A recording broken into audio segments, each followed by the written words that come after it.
আমার নয়ন ভুলানো এলে, আমি কি হেরিলাম হৃদয় মেলে। শিউলিতলার পাশে পাশে ঝরা ফুলের রাশে রাশে, শিশির ভেজা ঘাসে ঘাসে অরুণ রাঙা চরণ ফেলে, নয়ন ভুলানো এলে। আলো ছায়ার আঁচলখানি লুটিয়ে পড়ে বনে বনে, ফুলগুলি ওই মুখে চেয়ে কি কথা কয় মনে মনে। তোমায় মোরা করব বরণ, মুখের ঢাকা করব হরণ, ওইটুকু ওই মেঘাবরণ দুহাত দিয়ে ফেলো ঠেলে, নয়ন ভুলানো এলে।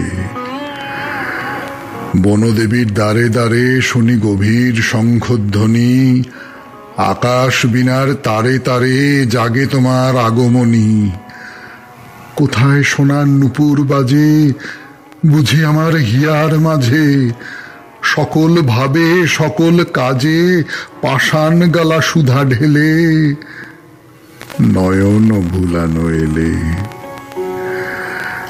গীতাঞ্জলির কবিতা 92.7 বিগ FM এ শরণাগত অনুষ্ঠানের সূচনায় আমি আছি আপনাদের সঙ্গে, আপনাদের সৌমিত্র বসু। বিশুদ্ধ সিদ্ধান্ত মতে আজকের দিনটার কথা বলি। আজ 10ই কার্তিক, বুধবার, 1428, ইংরেজির 27 অক্টোবর 2021। তিথি আশ্বিন, কৃষ্ণপক্ষ ষষ্ঠী, নক্ষত্র আর্দ্রা। সূর্যোদয়ের সময় ভোর 5:42 হয়ে 28 সেকেন্ড। সূর্য অস্ত যাবার সময় বিকেল 4:59 হয়ে 4 সেকেন্ড। আজকে জন্মে মিথুন রাশি, শূদ্রবর্ণ, মতান্তরে বৈশ্যবর্ণ নরগণ। দিনের বেলা 7:08 গতে দেবগণ। রাত্রি 3:06 গতে কর্কট রাশি, বিপ্রবর্ণ। আমাদের হোয়াটসঅ্যাপে চিঠি পাঠাবার নাম্বার 9831922927। চিঠির গোড়ায় কিন্তু অতি অবশ্যই SG লিখবেন। আর আমাদের যে ফেসবুকটি আছে তার নাম হচ্ছে শরণাগত সৌমিত্র, SHARANAGATA শরণাগত, SOUMITRA সৌমিত্র। প্রত্যেক সোম, বুধ এবং শুক্রবার রাত 9:30 সময় আপনাদের সৌমিত্র বসু আপনাদের সঙ্গে আড্ডা মারতে বসে এই শরণাগত সৌমিত্র পাতায়। সৌমিত্র বসু থেকে সশরীরে, আপনারা থাকেন আপনাদের লেখা নিয়ে। খুব জমজমাট একটা আড্ডা হয়। আপনারা যারা এখনো পর্যন্ত আসেননি, প্রতিদিনই নতুন নতুন কি বলবো, শ্রোতাই বলি, শ্রোতা দর্শক আসছেন। আপনিও চলে আসুন, জমজমাট হয়ে উঠুক।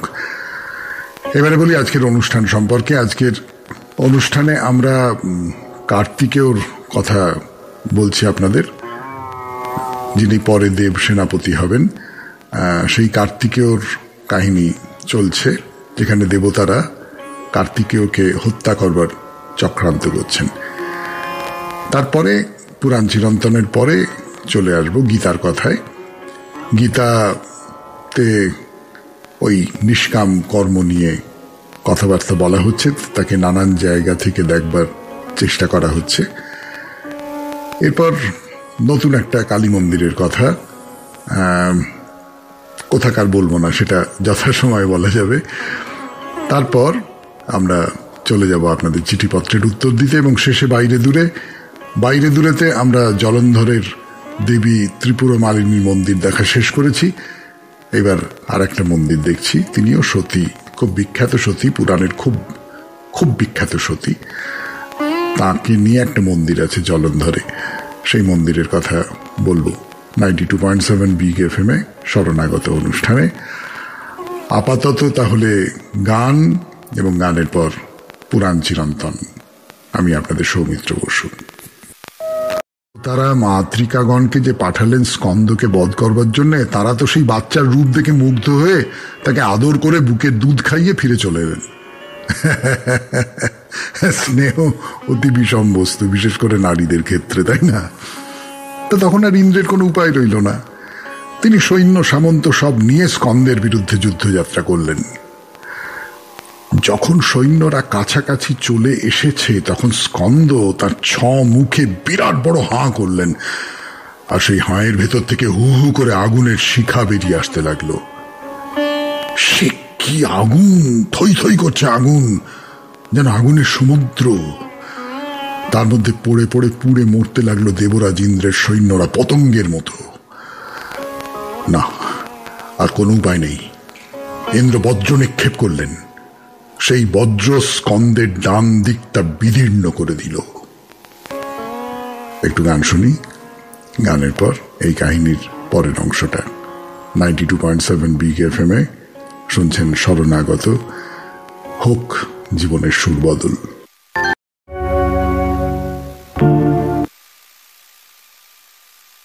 আপনারা কি ভাবছেন ডান দিকটা বিদীর্ণ হয়ে স্কন্দ নিহত হলো? 92.7 বিগ FM এ শরণাগত অনুষ্ঠানে আমরা তো কার্তিকেয়র গল্প বলতে বসেছি। স্কন্দ তো কার্তিকেয়, কাজেই নিহত হলে তো এই গল্প কার্তিকের হতে পারে না। না, নিহত হলো না, বিদীর্ণ হয়ে গেল এবং সেখান থেকে বেরিয়ে এলো একজন কাঞ্চন বর্ণ যুবক, তার নাম বিশাখ। এই সুযোগে গল্প থামিয়ে চট করে বলেনি কার্তিকেয় বা আমাদের কার্তিকের তো অনেক নাম, তার মধ্যে একটা নাম হলো এই বিশাখ। যাই হোক, সে যে বিশাখ সে তো বেরিয়ে এলো, তারপর সেও সমানে যুদ্ধ করতে লাগলো, মানে একজনের জায়গায় দুজন কার্তিক। ইন্দ্র দেখলেন অসম্ভব, পরাজয় নিশ্চিত। তার মনে হলো, আচ্ছা এই যে আমরা অসুরদের হাতে বারবার হেরে যাচ্ছি, আমাদের সৈন্যবাহিনীর নেতৃত্ব দেওয়ার জন্য একজন যোগ্য সেনাপতি খুঁজছিলাম, এই ছেলেই তো হতে পারে সেই দেব সেনাপতি। প্রস্তাব গেল কার্তিকেয়র কাছে, তিনি রাজি হলেন। এবার আমরা গল্প থামিয়ে আপনাদের একটা কথা বলি। এই যে অনুষ্ঠানটা, এর নাম তো পুরাণ চিরন্তন, মানে যা কিছু পুরাণে আছে তার সঙ্গে আমাদের আজকের সময় বলুন, যে কোনো সময় বলুন, একটা কোনো সেতু তো দিব্যি তৈরি করা যায় বলে আমরা বিশ্বাস করি। বিশ্বাস করার কারণ আছে, ইতিহাসে তো এমন বহুবার ঘটেছে। যার কাছে হেরে যাচ্ছি তাকে একটা বড় পদ দিয়ে নিজের দলে নিজের দিকে নিয়ে আসা, তাতে সেও খুশি, উপদ্রব থেকে বেঁচে গিয়ে অন্যেরাও খুশি। কে এমনটা হয় না চারপাশে? হয়তো, এবং সেটা সেই পুরাণ থেকে হয়ে আসছে। যাকে কার্তিকেয় দেব সেনাপতি হয়ে যুদ্ধযাত্রা করলেন এবং সব দানবদের যুদ্ধে হারিয়ে তিনি দেবতাদের রক্ষা করলেন। কিন্তু একটা প্রশ্ন মনের মধ্যে উসখুস করছে না? এই যে দুর্গা ঠাকুরের সঙ্গে তার ছেলে হিসেবে কার্তিকেয় আমাদের পুজো দালানে চলে এলেন, এর কারণটা কি? তিনি তো অগ্নি আর সাহার ছেলে, মহাদেবের সঙ্গে তার কি সম্পর্ক? সম্পর্কটা হলো মহাদেবের আর একটা নাম তো রুদ্র, সে তো আপনারা জানেন, আমিও বলেছিলাম। আর রুদ্রের আর এক নাম হলো অগ্নি। তাহলে খানিকটা ঘুরিয়ে পেঁচিয়ে কার্তিকেয় মহাদেবেরই সন্তান তো হলো। পুরাণ বলছে মহাদেব নিজে অগ্নির দেহে প্রবেশ করে তাকে দিয়ে এই পুত্র উৎপাদন করিয়েছিলেন। কিন্তু কার্তিক নাম কেন? খুব সোজা, কৃত্তিকা নক্ষত্রে তার জন্ম হয়েছিল বলে তাকে বলা হতো কার্তিকেয়। পুরাণের গল্প মোটামুটি এই পর্যন্ত, কিন্তু কার্তিকেয়কে নিয়ে একটা লোককথা আছে। হ্যাঁ, খুব সুন্দর। সুন্দর এই কারণে বলছি যে কোথাও একটা আমাদের যে সমাজ, যে লোকজীবন, তার ছবি উঠে আসে গল্পটার মধ্যে। কিন্তু আজকে তার সময় নেই, পরের দিন না হয় সেই গল্পটা বলবো, কেমন? 92.7 বিগ FM এ শরণাগত অনুষ্ঠানে আপাতত সৌমিত্র বসু আড়ালে যাচ্ছে। এরপর মানে গানের পর সে ফিরে আসবে গীতার ব্যাখ্যা নিয়ে।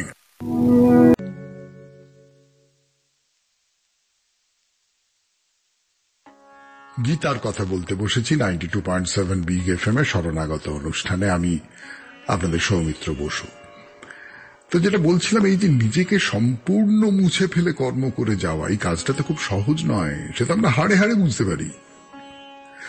এই যে আপনাদের সৌমিত্র বসু গলা ভারী করে নিষ্কাম কর্ম নিয়ে এত সব জ্ঞান দিচ্ছে, সে নিজে কি নিষ্কাম ভাবে তার কর্ম করতে পারে? শরণাগত শুনে কেউ যদি ভালো বলেন, প্রশংসা করেন, সে কি ও আমি কিছু নয়, সবই হলেন প্রকৃতি, আমি তার আধার মাত্র, এরকম কথা সে ভাবতে পারে না। এই সমস্ত প্রশংসার কথা শুনতে তার বেশ ভালো লাগে, বুকটা ফুলে ওঠে, মনে মনে একটু কলা তুলতে ইচ্ছে করে। আমার ধারণা আপনাদের সকলেরই তা করে। গীতার ব্যাখ্যা যারা করেছেন বড় বড় মানুষ, এই জন্য তারা নানান দিক থেকে বিষয়টাকে উল্টে পাল্টে নেড়ে চেড়ে দেখেছেন। সেই দেখার মধ্যে নানান ধরনের তত্ত্ব কথা মিশে আছে। না, তার সবটা নয়, সবটা পারবো না, কিছুটা একটু হালকা করে দু এক কথায় বলবার চেষ্টা করি এই 92.7 বিগ এফএম এর শরণাগত অনুষ্ঠানে। কিন্তু তার আগে একটু গান শুনে এবং শুনিয়ে মনটাকে ভিজিয়ে নেওয়া যাক, কি বল? হ্যাঁ, আমরা বিশ্বাস না করে পারি না যে আমি কর্মটা করেছি। 92.7 বিগ এফএম এর শরণাগত অনুষ্ঠানে গীতার ব্যাখ্যা করছি আমি, আপনাদের সৌমিত্র বসু। যেটা বলছিলাম, আমরা বিশ্বাস না করে পারি না যে আমি কর্মটা করেছি এবং তার সূত্র ধরে যা যা হবার সে সবগুলো মনের মধ্যে, কখনো বাইরের আচরণে প্রকাশ হয়ে যায়। তা গীতার ভাষায় আমরা না হয় অজ্ঞান, বিজ্ঞানী নই, ভক্ত নই, কিচ্ছু নই, অজ্ঞান। কিন্তু তাত্ত্বিক প্রশ্নটা হলো, আমি কিছু নই, তিনিই সব, এইটা যদি মনের মধ্যে ঢুকে যায় তাহলে আমির বোধটাই তো লুপ্ত হয়ে গেল। তা হলো এটা সবটাই সোহং, তাহলে আমি কর্ম করবো কি করে? গীতার ব্যাখ্যায় পণ্ডিতেরা বলছেন না, সোহং সবটাই তিনি, এইটা না। আমাদের মনের ভাব হবে তস্যাহং দাসোহং, তুমি যা করাচ্ছ আমি তোমার দাস, তাই করছি, তোমার হুকুম তামিল করছি, এই রকম। বলা বাহুল্য সে ভাবনাটা খুব সহজ নয়। ঠাকুর শ্রী রামকৃষ্ণ পরমহংসদেব একটা দারুণ কথা বলতেন এই ব্যাপারে, আপনারা সবাই সেই তুলনাটা জানেন। তিনি বলতেন, আমার ভেতরে দুটো আমি আছে, একটা হলো কাঁচা আমি আর একটা হলো পাকা আমি। অহংকারী আমি হলো কাঁচা আমি, সে শুধু নিজেকেই দেখে। এই আমি হলো মহাশত্রু, তাকে সংহার করতে হবে। মুক্তি পাবে কবে? অহং যাবে যবে। এই অহং হচ্ছে অন্যায়, অজ্ঞান। যখন জ্ঞান হবে তখন মনের মধ্যে যে আমি পড়ে থাকবে সে হলো পাকা আমি। সে বোঝে কোনো কিছুই আমার নয়, আমার দ্বারা নিয়ন্ত্রিত নয়। আসলে আমাদের ভেতরে তিনটে গুণ আছে, আপনারা জানেন এগুলো, সত্য, রজ আর তম। সত্য মানে হলো ধার্মিকতা, ইতিবাচকতা, সত্য, ভারসাম্য, যা কিছু মানুষকে মহত্বের দিকে নিয়ে যায়। রজ মানে হলো অহংকার বা গর্ব, আর তম মানে হলো অন্ধকার, খারাপ, কি বলবো, মানে কামনা বাসনাময়তা আর কি। মানুষের জীবনের উদ্দেশ্য হলো এই তমকে সরিয়ে নিজেকে সত্যের জায়গায় প্রতিষ্ঠিত করা। খুব সম্প্রতি দুর্গাপুজোর একটা ব্যাখ্যা জানলাম, সেটা বলি আপনাদের। মা দুর্গার মূর্তিটা ভাবুন, সবার উপরে মা, তার সিংহ সংহার করছে অসুরকে। এর ব্যাখ্যা দিতে গিয়ে কি বলা হচ্ছে? বলছেন মা দুর্গা হলেন সত্যগুণের প্রতীক, অসুর তমগুণের প্রতীক। সিংহকে দিয়ে মা দুর্গা অসুরকে হত্যা করছেন। সিংহ মানে হচ্ছে রজগুণ, অর্থাৎ সত্যগুণ নিয়ে বসে থাকলে চলবে না, রজগুণ বা অহংকে ব্যবহার করে কর্ম করতে হবে। কিন্তু সেই কর্ম যেন তমগুণ মানে ব্যক্তিগত কামনা বাসনাকে হত্যা করতে পারে। হত্যা করে সে শেষ পর্যন্ত ওই সত্যগুণকে জয়ী করবে। এই ব্যাখ্যাটা দারুণ না? আমার তো খুব ভালো লেগেছে দুর্গা মূর্তির এই ব্যাখ্যা। গীতায় বলছে আধ্যাত্ম চেতসার কথা।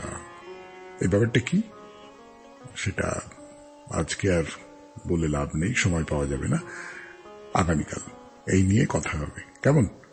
92.7 বিগ এফএম এর শরণাগত অনুষ্ঠানে এখন কালী মন্দিরের কথা।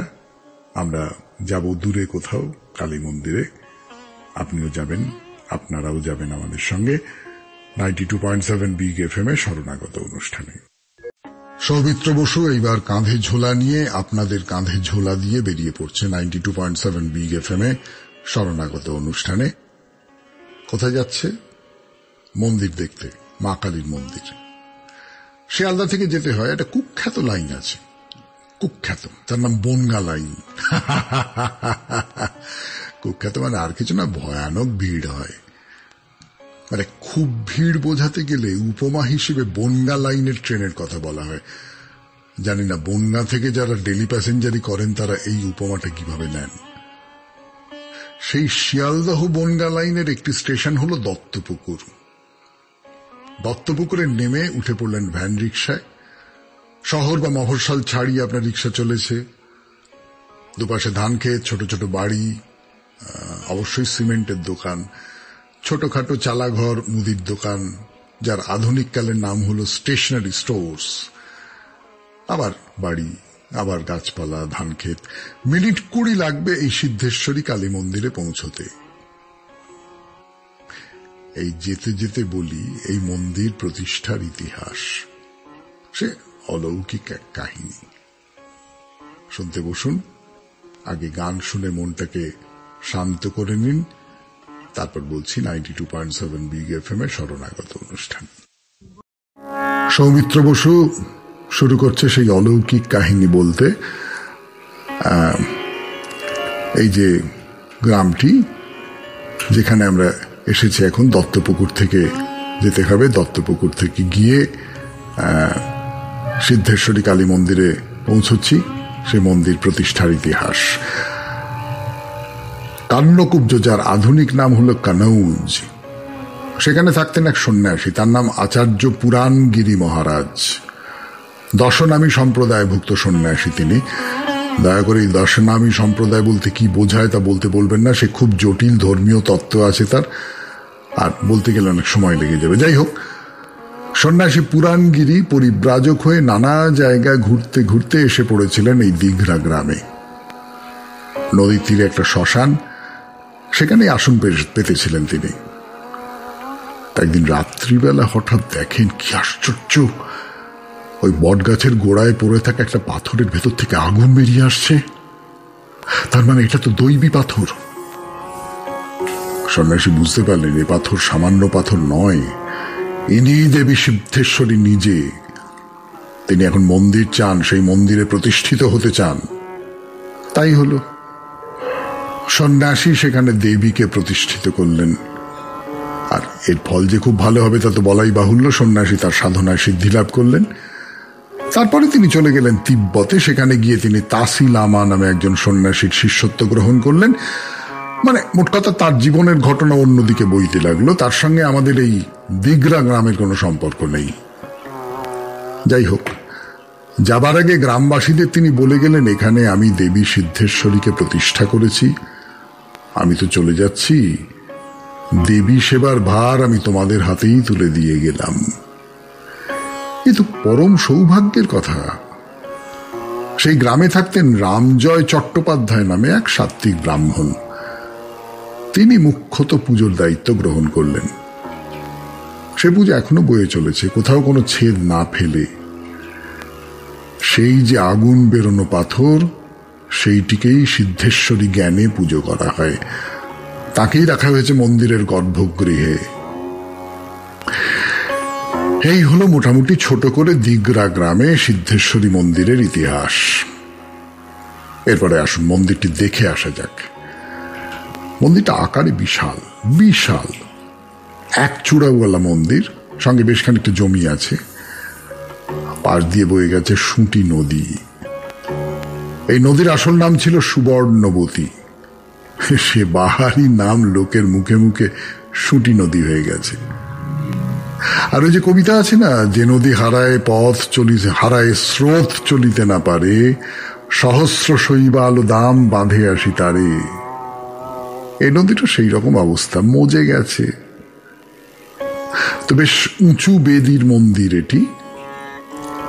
3টে ধাপ আছে এই মন্দিরে। একটা ধাপে আছেন মাঝারি আকৃতির দেবী সিদ্ধেশ্বরী, আর বাকি 2টি ধাপে আজকে আর বলবো না, বলবো আগামীকাল 92.7 বিগ এফএম এর শরণাগত অনুষ্ঠানে। আপাতত আপনাদের চিঠি পড়ার পালা, কিন্তু সেটাও গানের পর।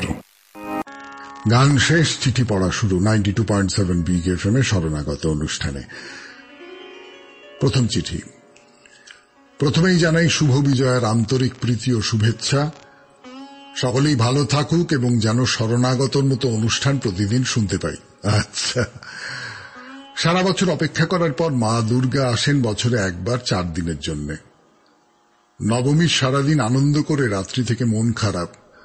নবমী নিশিরে তোর দয়া নাই রে, তোর দয়া নাই। কালকে দশমী, ঠাকুর বিসর্জন হয়ে যাবে, আবার সেই 1 বছর বাদে মা আসবেন। দশমীতে ঠাকুর বিসর্জন হওয়ার পর শুভ বিজয়া, প্রণাম, আদর, ভালোবাসা, আশীর্বাদ শুরু হয়। আমরা যখন ছোট ছিলাম গুরুদের প্রণাম ও ছোটদের ভালোবাসা দিতাম। বাবা দাদারা একে অন্যের সঙ্গে কোলাকুলি করত। কারোর সঙ্গে কারোর মনোমালিন্য থাকলেও ওই দিনটায় সব এক হয়ে যেত। সব বাড়ি বাড়ি গিয়ে মিষ্টি খেতাম, কেউ কেউ আবার বাড়ি নিয়ে আসতো। তখন সব চিঠিতে শুভ বিজয়া করা হতো। এখন সব ফোনে বিজয়া করা হয়। এখন কারোর সঙ্গে কারো দেখা হয় না। আগে আমি প্রণাম করতাম, আমি এখন প্রণাম পাই। হ্যাঁ, ঠিকই বলেছেন। আগে আমি প্রণাম করতাম, এখন আমি প্রণাম পাই। চিঠিটি লিখেছেন জয়ন্তী চ্যাটার্জি, নৈহাটি থেকে। পরের চিঠি পড়ি।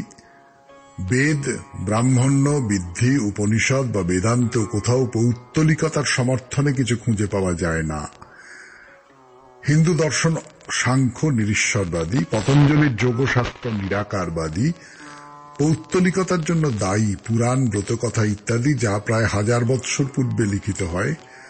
বৌদ্ধ ধর্মের প্রবল আকর্ষণ থেকে জনসাধারণকে হিন্দু ধর্মের প্রতি পুনরায় আকৃষ্ট করতে। এমনকি বুদ্ধকে বিষ্ণুর অবতার বলে ঘোষণা করা হয়, দেখাতে যে বৌদ্ধ ধর্ম হিন্দু ধর্মের অপভ্রংশ মাত্র। দুর্গাপূজা পলাশীর যুদ্ধের পর রাজার নবকৃষ্ণদেব রবার্ট ক্লাইভের সম্মানার্থে চালু করেন। গণেশ পূজা শুরু করেন বাল গঙ্গাধর তিলক, কেননা তখন মারাঠিদের কোনো জাতীয় উৎসব ছিল না। এখন পৌত্তলিকতা প্রতি বৎসর আরো বৃদ্ধি প্রাপ্ত হচ্ছে বিভিন্ন কারণে, যার মধ্যে ব্যবসায়িক ও রাজনৈতিক কারণ উল্লেখযোগ্য। সাধারণ লোক নিরাকারে আকৃষ্ট হয় না, তাই জনসাধারণকে আকৃষ্ট করতে পৌত্তলিকতার সৃষ্টি। সব ধর্মেই প্রতীক আছে, যেমন খ্রিস্টানদের ক্রস, ইসলামের মজাব, জরথ্রুস্ট্রিয়ানদের অগ্নি, ইহুদিদের ডেভিড চক্র ইত্যাদি। কিন্তু হিন্দু ধর্মের পৌত্তলিকতা ও অসংখ্য দেবদেবী অতুলনীয়। যারা এই বিষয়ে কিছু করবার ক্ষমতা রাখেন, যেমন রামকৃষ্ণ মিশন ইত্যাদি, তারাও লোকাচার মেনে পুজো আর্চা করে, পৌত্তলিকতাকে প্রশ্রয় দিতে আগ্রহী। লিখেছেন সঞ্জয় ঘোষ, সল্ট লেক। এটা সঞ্জয়বাবুর একটা দৃঢ় প্রথিত ধারণা। এর আগে তর্পণ নিয়ে একটা চিঠি লিখেছিলেন, সেখানেও তিনি এই ধরনের কথাবার্তা বলেছিলেন। সেখানে আমি তাকে যে উত্তর দিয়েছিলাম আমার ক্ষুদ্র বিদ্যে বুদ্ধি নিয়ে, সেটাই আর একবার বলি। দুটো কথা বলবার আছে। 1 নম্বর, সঞ্জয়বাবু, কিছু মানুষ যদি পৌত্তলিকতায় বিশ্বাস করে পুজো অর্চনা করে, তাতে আপনি আপত্তি করছেন কেন? আপনি নিরাকার হিসেবে ঈশ্বরের আরাধনা করুন না, তারা তো আপনার গায়ে পড়ে ঝগড়া করতে যাচ্ছেন না। 1 নম্বর। আর 2 নম্বর, নিজের মনের বিকাশ ঘটাবার জন্য কোথাও একটা কোনো আধার দরকার হয়। ধরে নিন এই যে দেবদেবীদের মূর্তি, সেটা একটা আধার। সেই আধারের মধ্যে দিয়ে মানুষের যে ভক্তি, মানুষের যে সমর্পণ, মানুষের যে ভালোবাসা, মানুষের যে স্নেহ প্রীতি, এই সমস্তগুলো কোথাও একটা প্রকাশের জায়গা পাবে। নিরাকারের কাছে তো গলা ফাটিয়ে চিৎকার করেও কোনো লাভ হয় না। মানুষ গলা ফাটিয়ে চিৎকার করে নিজের কথা জানাতে চায়, আর তার জন্যই পৌত্তলিকতা। চিঠিপত্র শেষ করছি। এরপর আমাদের একেবারে প্রান্তিক অনুষ্ঠান বাইরে দূরে 92.7 বিগ এফএম এ শরণাগত শুনছেন আপনারা। শুনছেন জীবনের সহজ পাঠ। বাইরে দূরে আমি আপনাদের সৌমিত্র বসু, শুনছেন শরণাগত 92.7 বিগ এফএম এ। জলন্ধরে দেবী ত্রিপুরমালিনীর মন্দির দেখা শেষ করেছি আমরা। হিসেব মতো এইবারে অন্য কোনো সতীপীঠে যাওয়া উচিত, কিন্তু এর মধ্যে তো আপনারা জেনে গেছেন আপনাদের সৌমিত্র বসু হিসেব মতো কাজ করার ব্যাপারে একেবারেই আগ্রহী নয়। তার মনে হলো সতীর কথাই তো বলতে বসেছি রে বাবা। সে দক্ষের কন্যা সতী নাই বা হলো, কিন্তু এখন আমরা যার মন্দিরে যাব তিনিও তো এক সতী, এবং এই জলন্ধর শহর যার নামে সেই অসুরের পতিনিষ্ঠ ধর্মপত্নী তিনি। তা এসেই যখন পড়েছি শহরে, তার স্থানটাও একটু দেখে যাব না? সে তো দেখতে যাব, তার আগে এই সতীর সম্পর্কে একটা দুটো কথা একটু শুনিয়ে দিই আপনাদের। এই নারী যার নামে মন্দির দেখতে যাচ্ছি আমরা, তার নাম বৃন্দা। জলন্ধর অসুরের কথা তো শুনেছেন, আবার অন্যদিকে কালনেমির নামটাও জানা আছে। বৃন্দা হলেন কালনেমির কন্যা। একটু গান শুনবো, গানের পর আবার ফিরে আসবো বৃন্দার কথায় 92.7 বিগ FM এ শরণাগত অনুষ্ঠানে। ফিরে এলাম গানের পর 92.7 বিগ FM এ শরণাগত অনুষ্ঠানে। বলছিলাম বৃন্দার কথা। জলন্ধর অসুরের স্ত্রী হচ্ছেন বৃন্দা। হ্যাঁ, যে অসুরের নামেই শহরের নাম, তার স্ত্রী ছিলেন বৃন্দা। 92.7 বিগ FM এ শরণাগত অনুষ্ঠানে সেই কথাই বলছি আপনাদের। স্বামী অসুর, তিনি দেবতাদের হারিয়ে দিয়ে তাদের রাজ্য অধিকার করেছেন, সব ঠিক আছে, কিন্তু বৃন্দা ছিলেন অসামান্য ধর্মপরায়ণা, এবং তার সতীত্বে কোনো খাদ ছিল না। তার সতীত্বের এতটাই সুনাম ছিল যে জলন্ধর বর পেয়েছিলেন যতদিন তার স্ত্রী বৃন্দা নিষ্কলঙ্ক থাকবেন ততদিন পর্যন্ত জলন্ধরকে কেউ হারাতে পারবে না। এদিকে তো এই জলন্ধরের অত্যাচারে দেবতারা স্বর্গরাজ্য ছেড়ে পালিয়েছেন। তারা গিয়ে মহেশ্বরকে বলছেন যে আপনি ওই জলন্ধরকে বধ করে আমাদের রাজ্য আমাদের ফিরিয়ে দিন। সেই তথাস্তু বলে যুদ্ধযাত্রা করেছেন, কিন্তু জলন্ধরকে তো কিছুতেই হারানো যাচ্ছে না। তার কারণ তার স্ত্রী বৃন্দাকে তো কোনোভাবেই কোনো কলঙ্ক স্পর্শ করতে পারেনি। বৃন্দা এদিকে তার স্বামীর মঙ্গল কামনায় দেব বিষ্ণুর শরণাপন্ন হয়েছেন। ওদিকে শিব যখন কিছুতেই যুদ্ধে জলন্ধরকে হারাতে পারছেন না, তখন দেবতারা অগত্যা বিষ্ণুর শরণাপন্ন হলেন।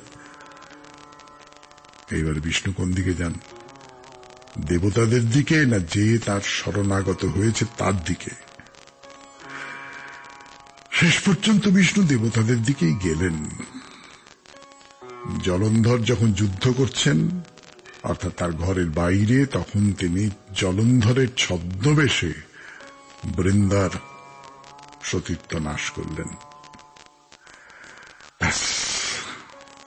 আর তো বৃন্দার সতীত্ব জলন্ধরকে বাঁচাতে পারল না, সেই অসুর নিহত হলেন।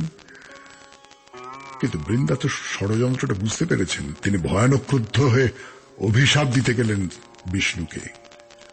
বিষ্ণু বললেন, আমাকে শাপ দিও না বৃন্দা, তোমার প্রতি এই অন্যায় না করলে আমি অধর্মের হাত থেকে দেবতাদের বাঁচাতে পারতাম না। তুমি বরং পতির অনুগামিনী হও, পতির সঙ্গে তুমি সহমরণে যাও। আমি আশীর্বাদ করছি তোমার চিতার মধ্যে থেকে জন্ম নেবে এমন কিছু গাছ যার মধ্যে দিয়ে তুমি সারা জীবন পুজো পাবে। তাই হল, বৃন্দার চিতায় জন্মালো তুলসী, অশ্বত্থ প্রভৃতি গাছ, যারা সারা জীবন আমাদের পুজো পেয়ে এসেছে। আর তার মধ্যে দিয়ে পুজো পেয়ে এসেছেন বৃন্দা নিজে। তিনি তুলসী গাছ হয়ে জন্মালেন। দাপরে তিনি ছিলেন রাধার সখী। এই যে সতী বৃন্দা, স্বয়ং বিষ্ণুকে যার সতীত্ব নাশ করতে হয়েছিল, তার একটি মন্দির আছে এই জলন্ধর শহরে। একটু দেখে আসি, চলুন শ্রদ্ধা জানিয়ে আসি এই পতিপ্রাণা মেয়েটিকে।